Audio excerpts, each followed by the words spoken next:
AP assembly Lok Sabha ఎన్నికలు సమీపిస్తున్న వేళ ఏపీ పీసీసీ అధ్యక్షురాలిగా షర్మిల నియామకంతో రాష్ట్ర రాజకీయాల్లో ఆసక్తికర పరిణామం చోటు చేసుకుంది. వైసీపీ అధ్యక్షుడిగా వైఎస్ జగన్ ఉన్నారు. ఇప్పుడు ఆయన సోదరి షర్మిల ఏపీ కాంగ్రెస్కు అధ్యక్షురాలిగా నియమితురాలయ్యారు. రెండు వేర్వేరు పార్టీలకు అన్నా చెల్లెళ్లు అధ్యక్షులుగా ఉండటం ఏపీలో ఇదే మొదటిసారి. దీంతో రాష్ట్రంలో వచ్చే ఎన్నికలు ఆసక్తికరంగా మారనున్నాయి. ఈ నేపథ్యంలో ప్రధానంగా జగన్ నేతృత్వంలోని వైసీపీలో కీలక మార్పులు చోటు చేసుకుంటున్నాయి.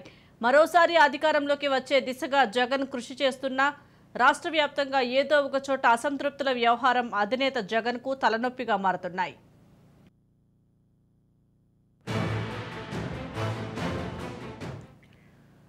వైసీపీ అధినేత జగన్ పార్టీ ప్రక్షాళనకు కీలక మార్పులకు శ్రీకారం చుట్టారు. సర్వేల ఆధారంగా నియోజకవర్గ ఎమ్మెల్యే అభ్యర్థుల పార్టీ ఇన్ఛార్జీల మార్పులను శరవేగంగా చేస్తున్నారు. ఏపీ రాజకీయాల్లో వైఎస్ షర్మిల కాంగ్రెస్ బాధ్యతలు చేపట్టడంతో వైసీపీలో ఇంకా లుకలుకలు పెరుగుతాయనే టాక్ వినిపిస్తుంది. రాష్ట్ర వ్యాప్తంగా నియోజకవర్గాల వారీగా ఎమ్మెల్యేలను క్యాంపు కార్యాలయాలకి పిలిపించుకుంటున్న వైసీపీ అధిష్టానం సీటు దక్కని వారికి బుజ్జగింపు చేసే ప్రయత్నాలు మొదలుపెట్టింది. అయితే రోజురోజుకు వైసీపీలో అసంతృప్తుల జాబితా పెరిగిపోతోంది. ఎట్టకేలకు వైసీపీ అధిష్టానం 4వ జాబితా విడుదల చేసింది. ఈసారి 9 మందితో లిస్టు ప్రకటించిన వైసీపీ 5గురు సిట్టింగులకు షాక్ ఇచ్చింది. మొత్తంగా ఇప్పటి వరకు 10 ఎంపీ, 58 ఎమ్మెల్యే స్థానాలకు ఇన్ఛార్జీలను ఖరారు చేసింది. 5వ జాబితా త్వరలోనే విడుదల కానుంది. ఏపీలో పొలిటికల్ హీట్ రోజురోజుకు పెరిగిపోతుంది. వైసీపీలో నియోజకవర్గ ఇన్ఛార్జీల మార్పులు కొనసాగుతున్నాయి. లేటెస్ట్గా 9 మందితో 4వ జాబితాను విడుదల చేసింది పార్టీ నాయకత్వం. ఎస్సీ నియోజకవర్గాలైన సింగనమల, నందికొట్కూరు, మడకసిర, తిరువూరుతో పాటు కనిగిరిలో కొత్త వారికి అవకాశం ఇచ్చారు. ఇక కొవ్వూరు, గోపాలపురం సిట్టింగ్ నియోజకవర్గాలు మార్పులు చేయగా చిత్తూరు ఎంపీ రెడ్డప్పను జీడీ నెల్లూరు ఎమ్మెల్యేగాను, ఎమ్మెల్యేగా ఉన్న నారాయణస్వామిని చిత్తూరు పార్లమెంటు ఇన్ఛార్జిగాను మార్చారు. 4వ జాబితాలో ఒక కనిగిరి మినహా మిగిలిన అన్ని ఎస్సీ రిజర్వ్డ్ స్థానాలే. సింగనమలలో జొన్నలగడ్డ పద్మావతి స్థానంలో వీరాంజనేయులు, కనిగిరి మధుసూదన్ యాదవ్ స్థానంలో దద్దాల నారాయణ యాదవ్, తిరువూరులో కె రక్షణ నిధి స్థానంలో స్వామిదాస్ను నియమించారు. ఇక గోపాలపురం, కొవ్వూరులో ఉన్న ఎమ్మెల్యేలను అటు ఇటు మార్చారు. గోపాలపురం ఎమ్మెల్యే తలారి వెంకట్రావు ప్లేస్లో తానేటి వనితను ఇన్ఛార్జిగా ప్రకటించారు. తానేటి వనిత ఎమ్మెల్యేగా ఉన్న కొవ్వూరుకు ఇన్ఛార్జిగా తలారి వెంకట్రావును నియమించారు. మడకసిరలో ఎం తిప్పేస్వామి స్థానంలో ఈరలక్కప్ప, నందికొట్కూరుకు చెందిన ఆర్థర్కు బదులుగా డాక్టర్ సుధీర్ దారాను ఇన్ఛార్జిగా అవకాశం ఇచ్చారు. అధికార వైఎస్ఆర్ కాంగ్రెస్ పార్టీ తీసుకుంటున్న నిర్ణయాలు సిట్టింగ్లను టెన్షన్ పెడుతున్నాయి. ఇప్పటికే 4 జాబితాలు విడుదల చేసిన వైసీపీ అధిష్టానం 58 నియోజకవర్గాల్లో ఇన్ఛార్జీలను మార్పు చేసింది. మరో 4 రోజుల్లో మరికొన్ని నియోజకవర్గాల ఇన్ఛార్జీలను మారుస్తూ మరో జాబితా విడుదల చేయడానికి కసరత్తు చేస్తోంది. రాష్ట్రంలో మొత్తం 25 లోక్సభ స్థానాలు ఉంటే ఇప్పటికే 9 స్థానాల్లో మార్పులు చేసింది వైసీపీ అధిష్టానం. మరో 3 స్థానాల్లో క్లారిటీకి వచ్చినట్లు తెలుస్తోంది. బాపట్లలో నందికం సురేష్, రాజంపేట నుంచి పెద్దిరెడ్డి మిథున్ రెడ్డి, కడప నుంచి వైఎస్ అవినాష్ రెడ్డి ఈ ముగ్గురిని ఈసారి కూడా కొనసాగించాలనే నిర్ణయానికి వచ్చినట్లు సమాచారం.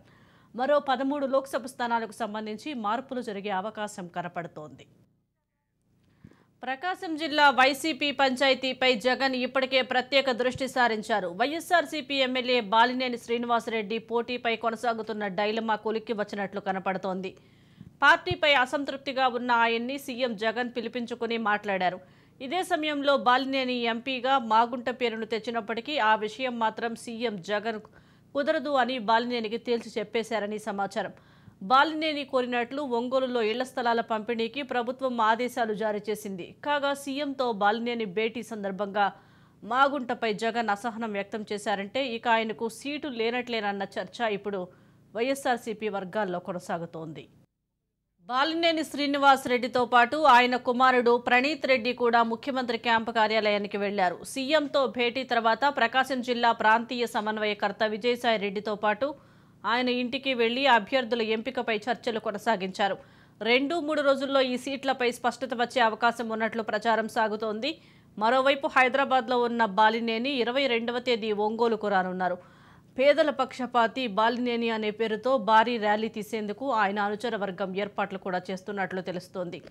అయితే ఇదంతా ఒక ఎత్తు కాగా ఇప్పటికైనా బాలినేని వైసీపీ అధిష్టానం మీద అలక వీడేనా, ఒంగోలు భారీ ర్యాలీ తర్వాత బాలినేని మరేమైనా నిర్ణయం తీసుకుంటారా అనే చర్చ సాగుతోంది.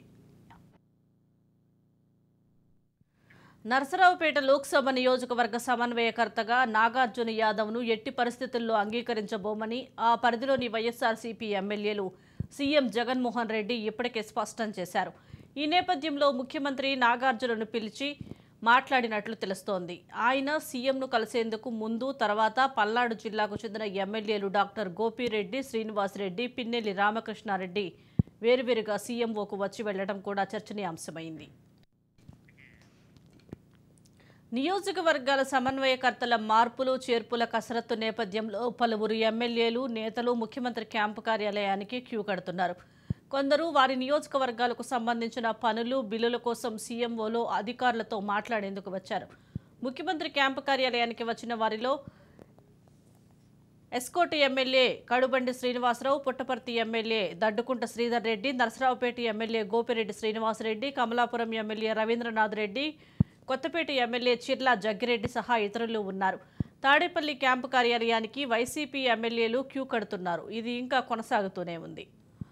పార్టీ అధినేత జగన్ తీసుకునే చర్యలు పార్టీని రానున్న ఎన్నికల్లో గట్టెక్కిస్తాయో లేదో కానీ పార్టీలో మాత్రం మరింత దుమారం రేగడానికి కారణంగా కనపడుతున్నాయనే టాక్ పార్టీ వర్గాల నుండి వినిపిస్తోంది.